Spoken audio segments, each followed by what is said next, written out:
بسم الله الرحمن الرحيم. عن شداد بن أوس رضي الله تعالى عنه قال قال رسول الله صلى الله تعالى عليه وسلم الكيس من دان نفسه وعمل لما بعد الموت.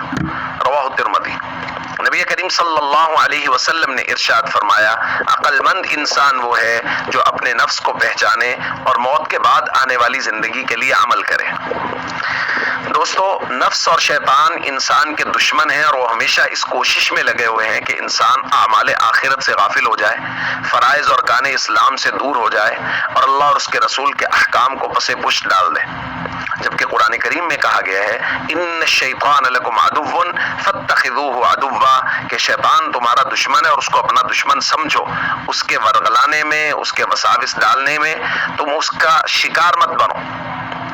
تو دوستو، رمضان المبارک میں چونکہ خوبصورت معمولات بنے ہوئے ہوتے ہیں، فرائض و ارکان اسلام کی پابندی ہو رہی ہوتی ہے، جماعت کی پابندی ہو رہی ہوتی ہے، سنن و مستحبات کی رعایت ہو رہی ہوتی ہے، تو نفس اور شیطان پہ یہ چیزیں بہت گراں ہیں، تو وہ کوشش کرتے ہیں کہ انسان کو ان چیزوں سے دور کرے۔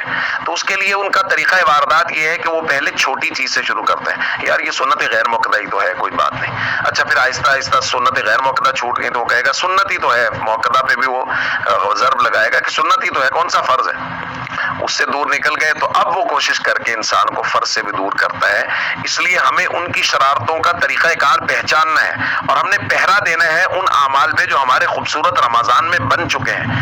ہمیں جماعت کی پابندی کرنی ہے، فرائض و ارکان اسلام پر پورا کاربند رہنا ہے اور سنن مستحبات کی پوری رعایت رکھنی ہے، اور ہم جب ایسا کریں گے تو پھر ہمارا رمضان بھی خوبصورت اور ہمارا غیر رمضان بھی خوبصورت، اور مساجد کی رونقیں بھی ویسے ہی بحال رہیں گی جیسے رمضان المبارک میں بحال ہوتی ہے۔